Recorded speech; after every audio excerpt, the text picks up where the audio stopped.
Hello everyone, and welcome to my channel. My name is Nick Malloy, and today I'm going to provide you with a demonstration of the tutorial Create Your Dream Island Paradise. This is an introductory tutorial designed to help you get reacquainted with the ArcGIS Pro interface using a fun and creative exercise. In this tutorial, you will design your personal dream island while you learn to digitize new features. In the end, you'll create two small maps, one locator map and one sitemap of your dream island. This demonstration is based on the written instructions provided to you in Canvas. Sometimes we update them, so you should always use the written instructions when following along with this video. Also, check Canvas for specific instructions on what you need to turn in at the end. Different instructors might have different requirements for this assignment. Okay, let's get started. Setting up your workspace. Begin by setting up your workspace. Start by creating your project folder on your computer's desktop. You can call the project folder Dream Island. Be sure there are no spaces in the name, as this can cause problems. You can use an underscore instead of a space. This course uses a standardized folder structure to help you keep your data organized. Inside the project folder, you should create 3 subfolders: Original, Working, and Final. The Original folder is for storing unaltered copies of your data. The Working folder is either for working copies of your data or datasets you create during the project. The Final folder is for storing your outputs, such as tables, reports, and final map layouts. Setting up a project in ArcGIS Pro. Next, you should launch ArcGIS Pro. If it's your first time working in ArcGIS Pro, you might be prompted to sign in. On the ArcGIS Pro homepage, click Map under the New Project options. When the Create New Project window opens, name the project Dream Island. It's fine to use spaces here.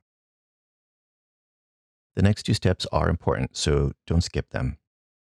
Click the File folder icon so that your location is set to your Dream Island folder on the desktop.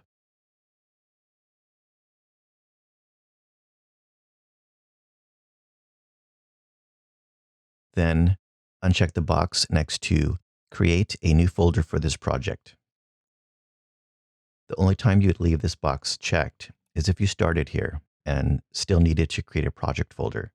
In this instance, you don't need to create a new project folder since you already did that earlier. When you create a project in ArcGIS Pro, several elements are added automatically to your workspace files. Open the project folder in Windows File Explorer to see what's inside. You'll notice that beyond the 3 subfolders you initially created, Original, Working, and Final, there are a few other items added to your workspace, such as a geodatabase and an ArcGIS project file. Never delete any of these folders and files from your workspace, or you run the chance of corrupting your project.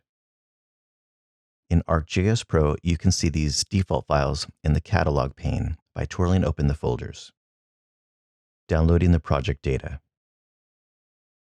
Now you need to download the project data.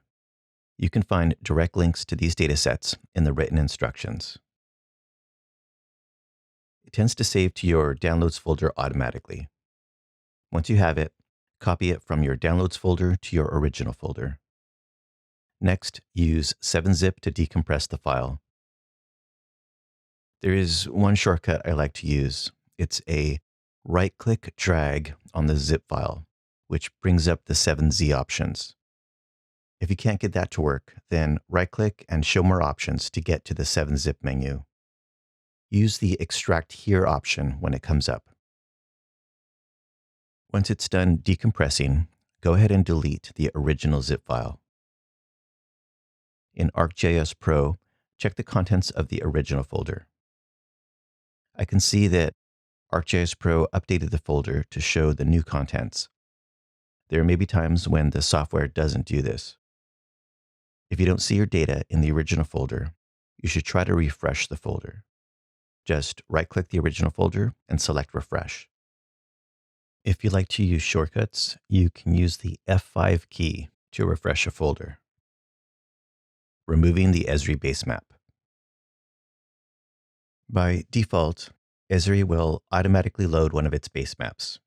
In most cases, that's fine. However, for assignments in this class, you generally are not allowed to use Esri basemaps in any final map layouts. So you should get into the habit of removing them if you have your own basemap layers.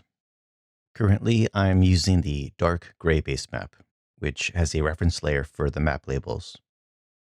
In the Contents pane, remove the basemap layer and any reference layer that comes with your basemap. Adding data to the map. One thing you'll learn about working with GIS software is that there are often many ways to accomplish the same task. Adding data is no different. I find that the easiest way to add data, at least for me, is to just drag the file from the catalog pane and drop it onto the map. ArcGIS Pro randomly chooses the colors when you add data. It's not always a good idea to accept the defaults. I am just going to change the symbology to make it look a little bit better. I'll just click on this green square to open up the Symbology pane.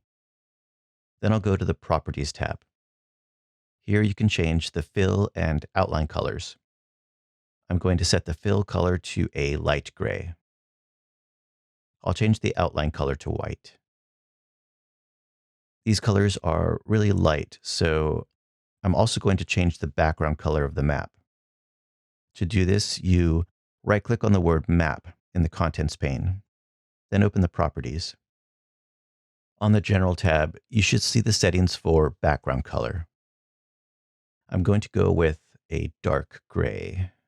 I'll choose gray 70%. Okay, so I have just created my own custom basemap. When you hear the word basemap, it just refers to the background layers of your map that serve as a frame of reference for your main map layers and data. In this instance, my basemap is going to serve as a background for my dream island. Creating new shapefiles. For this project, you're going to create 3 new shapefiles.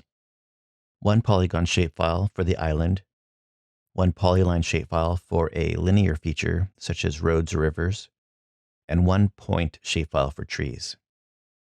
You can create new shapefiles directly from the catalog pane. Just right-click on the working folder and choose New Shapefile. This will open the Create Feature Class tool on the Geoprocessing pane. Because you right-clicked on the working folder, the feature class location is automatically filled out and set to the working folder. My first shapefile will be for my island, so I'm going to type in the name island for my feature class name. Always check the geometry type when creating new shapefiles. A lot of my students make mistakes here. The island shapefile is going to be a polygon. Finally, you need to define the spatial reference system that this file will use. We're not going to be conducting an analysis for this project, so I'm going to adopt the same spatial reference that the map is currently using, which is GCS WGS 1984. If you were going to do an analysis, then you would probably want to use a better spatial reference system, one that is optimized for your area of interest. However, this is just a fun and casual exercise, so using WGS 1984 is fine. When you're ready, click Run. You'll see the new shapefile added to the Contents pane. Skill Drill. Creating a new shapefile. Okay, now is the time for your first skill drill. A skill drill is where you practice what you've already learned. Repeat the steps to create 2 more shapefiles, one for trees and one for rivers or roads, your pick. Just remember to change the feature class name and the geometry type. The trees will use the point geometry type, and the rivers or roads will use a polyline geometry type.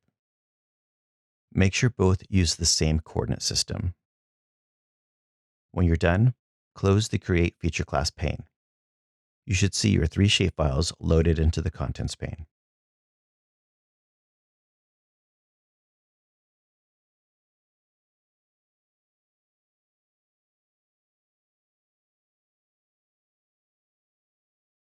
Creating a spatial bookmark. Okay, so now it's time to choose the location for your dream island. On the map ribbon, make sure the Explore button is activated. This setting will allow you to pan and zoom on the map. You can use your mouse wheel to zoom in and out. I want my dream island to be between Australia and New Zealand. One other way you can zoom in and out is to use the fixed zoom in or fixed zoom out buttons in the Navigate group on the map ribbon. Okay, so once you have your location ready, take a moment to create a spatial bookmark. A bookmark saves your current location so that you can get back to it later if you move the map around. On the map ribbon in the Navigate group, click the Bookmarks button and choose New Bookmark. Then give it a name and click OK. Digitizing. Now that I have chosen my location, I'm ready to start digitizing. To start editing, go to the Edit ribbon and click the Create button. The Create Features pane will open up. All you need to do is to select the layer you want to edit. The editing tools will pop up near the bottom. You'll also see some tools under the word Island. There are a lot of different tools for editing. One of the easy ones is the Polygon tool. To use this one, you just click around to create a shape. When you're ready to close the polygon, all you have to do is double-click. In fact, with most tools, you'll have to end with a double-click. Okay, so I don't want this polygon, so I'm going to go ahead and delete it by pressing the Delete key. Here's another tool for creating ellipses. This one works by clicking where you want the center of the ellipse to be and then dragging out to set the length. Click once to see the ellipse. Double-click when you're ready to create it. There's also a freehand tool, which you might like to use. This one is really easy. You just draw with your mouse by dragging around. When you're done, you'll need to double-click.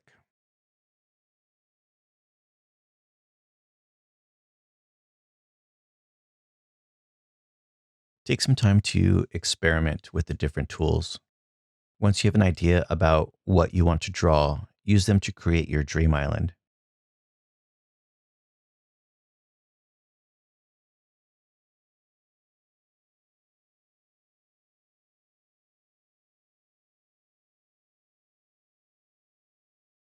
When you're done with editing your island layer, select the trees in the Create Features window.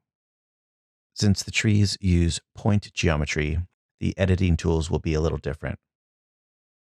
This is one tool that doesn't require a double click. To create the trees, just click on the map. Each click will create a point feature.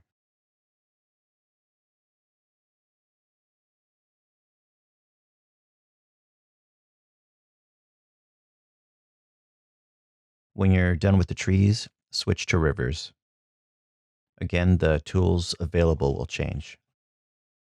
I'm going to use the freehand tool for this one.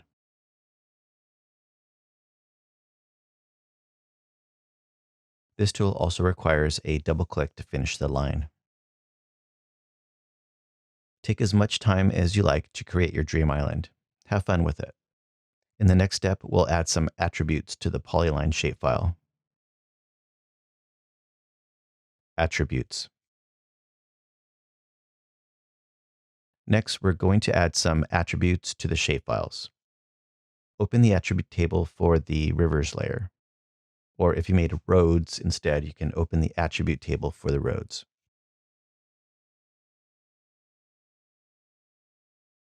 Create a name field by clicking the Add button.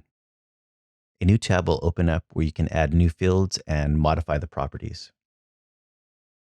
Name the field Name. Under Data Type, set it to Text. Then close the tab. It will ask if you want to save. Just click Save. You should now see a new attribute field called Name. To edit the name, just double-click in the cell and type the name of the river or road, whatever you have. If you have multiple line features, give each one a name.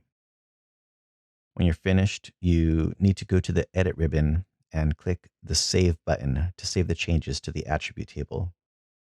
It may ask you to confirm the edits. Just click Yes.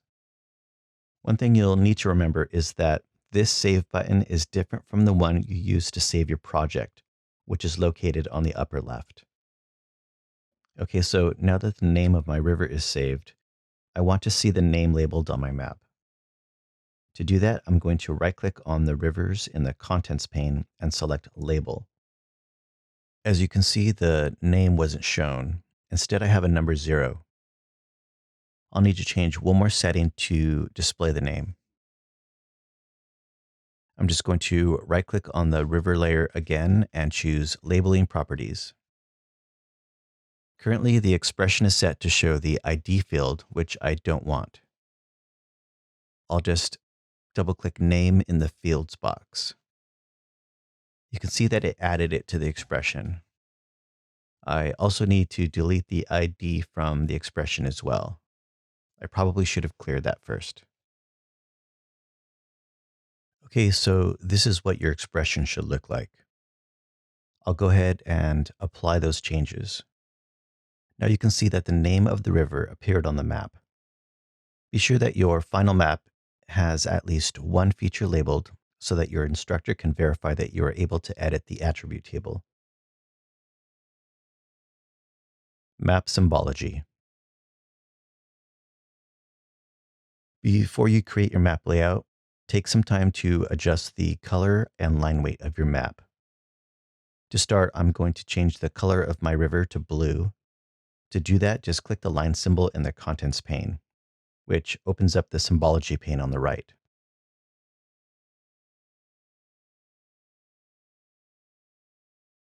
Next, I'll change the symbol for the trees.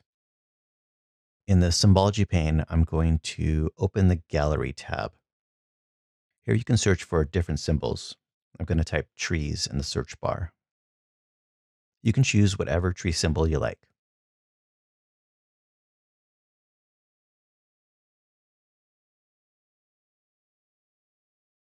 If you go to the Properties pane, you can also adjust the size of the symbol.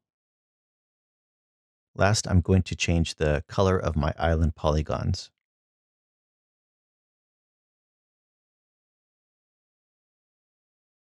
I'm going to go with burnt umber. Again, have fun and take as much time as you like to change the symbols and colors. Creating a locator map. In this step, I'll show you how to create a custom map size, 6 by 6 inches. You'll be using this size to create 2 maps, one locator map and one site map for your island. It's always important to make sure that the map layout is the exact size and shape you plan to use. For example, many people will use one of the default sizes, such as 8.5 by 11 inches. Unless you plan to use the map at this size, it's a really bad habit to accept these layout defaults when designing your map. So, for example, if you needed a small 6 by 6 inch map for a report and design the map using a layout of 8.5 by 11 inches, you would have to shrink the map down after the fact. This makes your map hard to read. If you need a 6 by 6 inch map, design your map using a 6 by 6 inch layout. The point is to avoid resizing your map image later. On the Insert ribbon, click the New Layout button. Move your mouse cursor to the bottom to scroll down until you see the Custom Page Size option. Change the dimensions so that the height and width are both 6 inches. What you see here is the page size. In the next step, you'll add a map frame to the page. Click the Map Frame button in the Map Frames group. Select the map with the island. Next, drag a rectangle to represent where to place the map frame on the page. It doesn't have to be perfect. We'll adjust the size and position of the map frame in a later step. Click the Map Frame ribbon. On the right, adjust the size and position of the map frame on the page. You'll need to set the X and Y values to 0. You can also adjust the width and the height of the map frame so that it matches the page size, 6 by 6 inches. To adjust the map scale and the contents of the map frame, go to the Layout ribbon. Click the button that says Activate. When you activate a map frame, it allows you to pan and zoom within the map. This first map is going to be my locator map. You should zoom out far enough to see where your dream island is located in relation to nearby countries.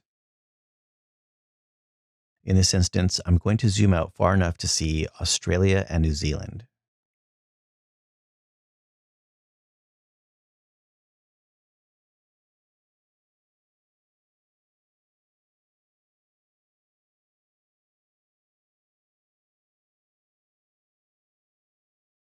Once you are satisfied with the scale and extent of the map features, lock the position by deactivating the map frame.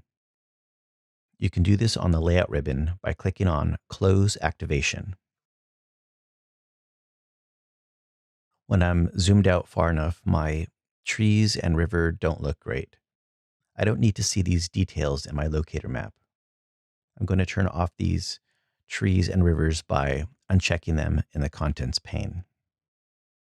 That looks better. So typically, this would be the step where you would add other map elements, such as a scale bar, north arrow, or map legend. For this exercise, we're going to keep things simple and leave them out. I'm now ready to export my map layout. To avoid confusion, rename this layout. In the Catalog pane, expand the Layouts folder and rename this layout Locator Map.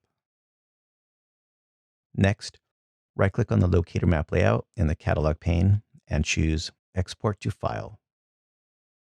Make sure that you're saving the file to the final subfolder within your project workspace.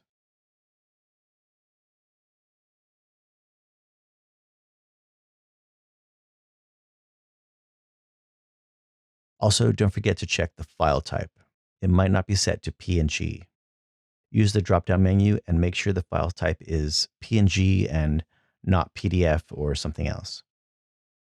Also, always make sure the resolution is set to 300 dpi. When you're ready, click Export.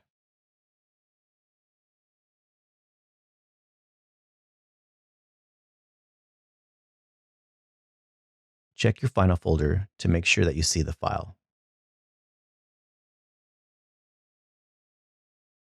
Skill Drill, Island Map. Using the skills you just learned, create another map layout. This one will be for a sitemap of your island. As a shortcut, you can make a copy of your locator layout. Just remember to change the name. I'll call mine Island Map. Open the layout and activate the map frame so that you can zoom in close.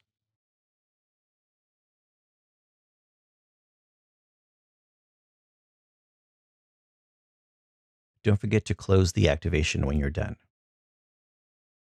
Again, we're going to keep things simple, so you don't need to add the usual map elements. Just remember, this is probably the only activity where you wouldn't add things like a north arrow and a scale bar. You won't be able to leave them out in the future. Also, don't forget to turn on your rivers and trees. You can make any last-minute changes you need before exporting.